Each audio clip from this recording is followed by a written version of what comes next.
were rushing helter-skelter towards the end of the year, and I've still got some vinyl finds to show. There's probably going to be 2 instalments before year's end, and I've got some quite nice stuff to show you across the 2 instalments. The first instalment I'm going to show is records that I picked up by bands, and then the second instalment will be records that are solo albums. So I've decided to split them across those 2 different areas. Both piles contain some VCLT, and I'll start by showing those first. So in this first pile here of bands, I've got 2 records. I've had 2 records sent to me by Pete. That's Sounds from the West Coast, who is a great fan of progressive rock and different styles of music apart from that. But Pete is a big prog guy. Don't think UFO are a prog band as such, more kind of heavy rock pioneers in a way. Never made it particularly huge, I don't think, but they're very influential. So he sent me a copy of this record, which is called, I think it's just called Obsession, isn't it? Which is a studio album. Not sure of the date of this one. 1978. So yeah, very enjoyable, very good players. Of course, this was the band that Michael Schenker was involved with. I don't think he's on this one though. I think this is a later one. So thanks very much for this, Pete. I didn't have anything by them in my collection at all on Blue Chrysalis. So yeah, good stuff. I've been enjoying that. Bit of UFO. And in fact, he sent me not 1 but 2 UFO records. He also sent me the live record as well, which is just simply called Live, with a bit of an interesting cover there. What's the date on this one? 1972, this one, so quite a bit earlier. Mick Bolton, Pete Way, Andy Parker, Phil Mogg. So no Schenker on this one. And this is on the Nova label.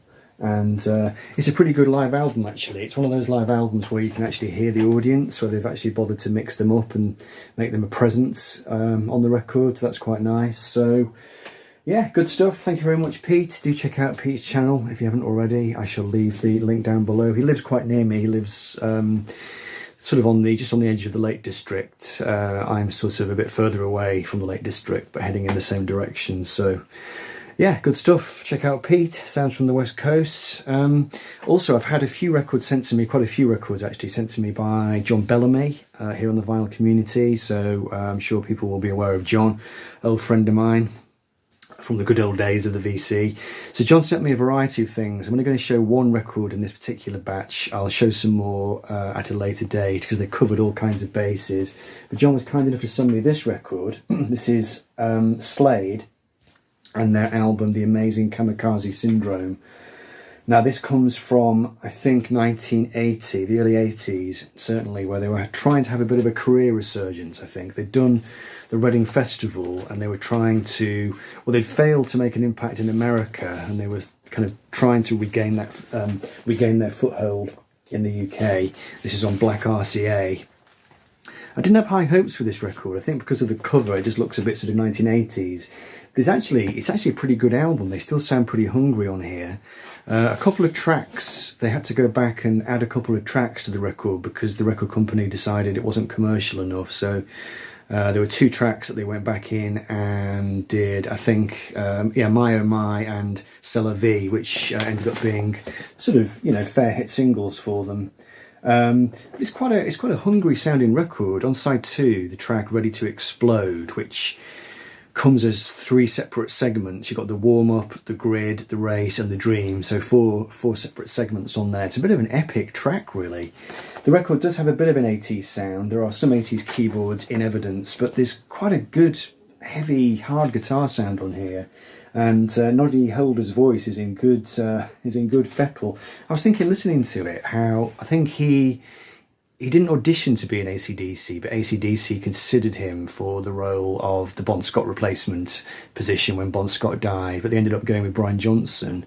I think Noddy Holder is a much better singer than Brian Johnson. He has that wild, screechy sound to his voice, but there's much more of a quality to his voice. I think he's just a finer singer, really. Brian Johnson is a bit of a screecher, so interesting to reflect what might have happened had Noddy joined AC/DC, but there we go, one of those great what ifs, isn't it? I've shown that already, haven't I? Black RCA. So yeah, so The Amazing Kamikaze Syndrome. Not quite sure why John sent this to me, whether he listened to it and didn't like it, but I really enjoyed it, and I didn't have anything by Slade from the 1980s. All the stuff I have by them is from the 70s, so that was an interesting addition to the collection, John. Thank you very much for that. So there we go, there's the VCLT. So what's left? Well, a few purchases. So most of these I think are from Heightside Records, the local market traders who come to Lancaster nearly every Saturday.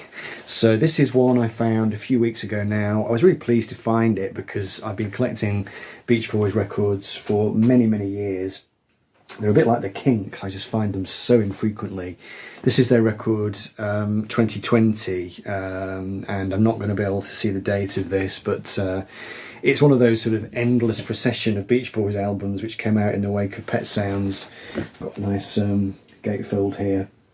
This is one that I had on CD already, and this record it's not in bad shape actually. I do struggle sometimes to find Beach Boys records in good nick, but this one's pretty good, and it's an album that I knew already. There's some really good stuff on here.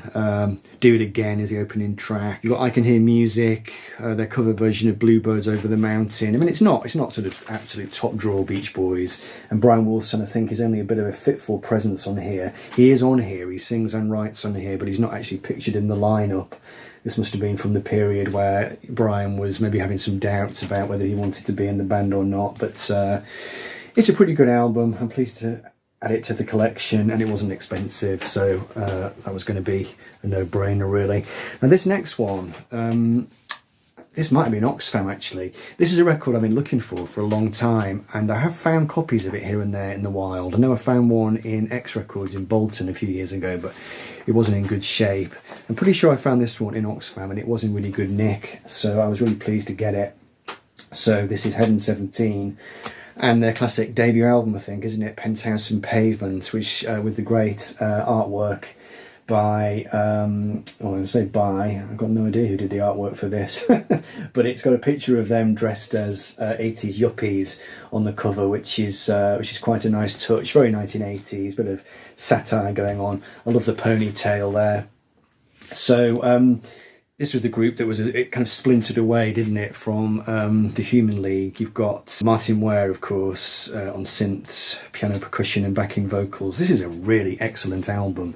It's split across. There's two sides to it. The first side is a kind of, I don't know how you describe it really, white funk probably.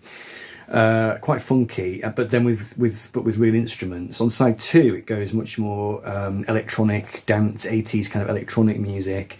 A couple of big songs on here that you definitely know. We Don't Need This Fascist Groove thing. Title track, Penthouse and Pavement. A couple of belters on side two, Geisha Boys and Temple Girls. We're Going to Live for a Very Long Time. It's a really good album. It's really inventive. It's just it sounds really good. It's a really nice copy. So I'm pleased that I held out and bought a decent one rather than settling for second best. So we've got lyrics and just some adverts on that side. And in terms of the record, it is on this black label here. So yeah, on Virgin Records from 1981, the glory days of British pop music. Heaven 17, great to get that into the collection, and must look out for their other stuff. So yeah, good stuff. Right, so a bit of a contrast now, although I think from the 80s, or maybe this is a 1970s one actually. I picked this up from Heightside Records, despite the fact that it's got a bit of it's got some damage to the front cover, but I thought, you don't see this record for this price. I think I got this for, I think it was under a £5, which is a bargain really, because Siouxsie and the Banshees records are pretty pricey in the scheme of things. So here's the bit of sleeve damage there, presumably a label which has come off at some point. But yeah, this is Kaleidoscope, one of their earliest records, isn't it? I'm not sure which one it would be, maybe the third album. This is an absolutely cracking album. It starts out with Happy House.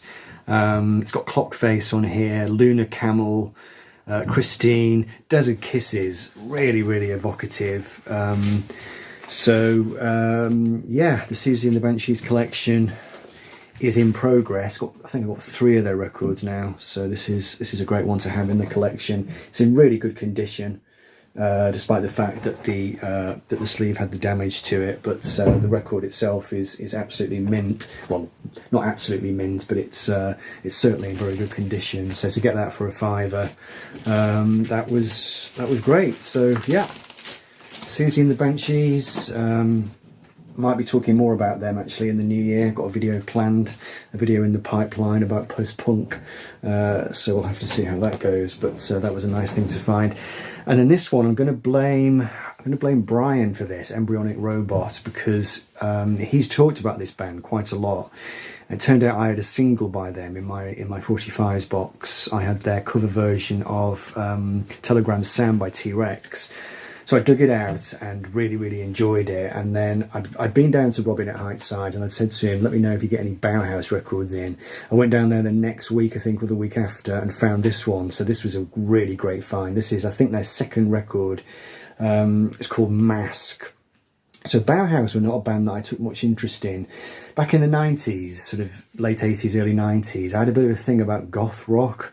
I didn't really get on with goth music, and I suppose you would bracket Bauhaus as being the kind of gothy end of post-punk, but I think there's more to this music than goth. I think I can hear a bit of a sense of humour in this stuff. There's a bit of a subversive edge to it. It's not generic. It has a very sort of specific mood to it, and it's actually quite diverse and quite interesting. So that's the full effect of the jacket. So I'd streamed this already before hearing it, because I've been streaming their records, and this is one I really enjoyed, so absolutely delighted to get this.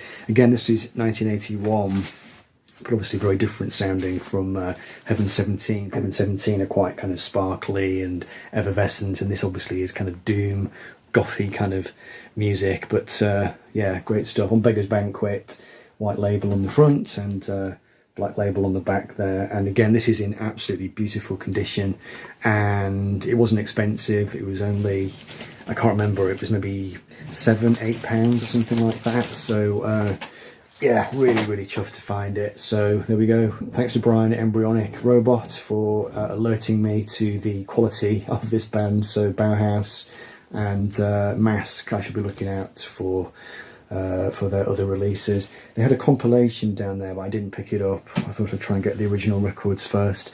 And then this one of my finds of the year, I found this one late on during one particular digging session at Heightside. I thought I'd finished, I had my stack ready, and I had to wait for a minute before I could pay. So I turned round and I saw a box that I hadn't, for some reason I hadn't explored this box.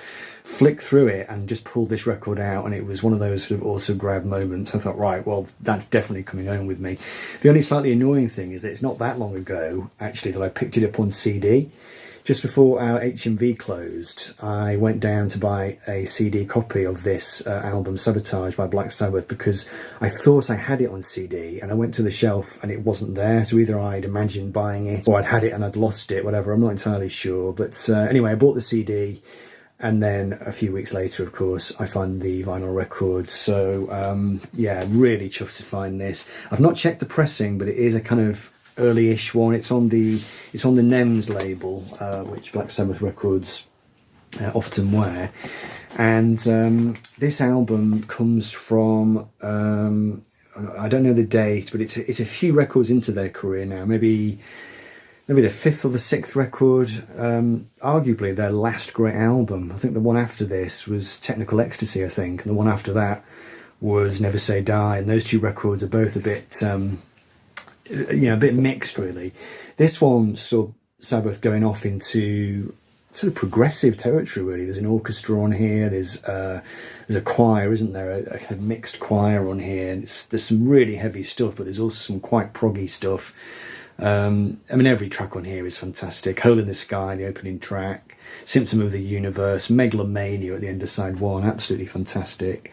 Thrill of It All, Superstar, Am I Going Insane, Radio, and The Writ at the end, just fantastic stuff. And I love the cover with the magic mirror, such a great concept. So I've been looking for this record most of my life, so finally get it into the collection, and I think I've only got a couple of Aussie records still to find now, so yeah, that's definitely one of my finds of the year. So there we go. Coincidentally, a couple of weeks ago, I put a video up and it was all about bands whose careers went off a cliff, whose record sales fell off a cliff, and it turned into one of those fluke videos, which has got, at the time I'm recording this, something like 16,000 views, you know, well over my usual view count. And from that, I've made some gains in terms of subscribers. Maybe 150 to 200 people subscribed to the channel in the wake of that. So I just wanted to say hello and welcome. Thanks for subscribing. Thanks for supporting me. And of course, that thanks goes out more widely to my usual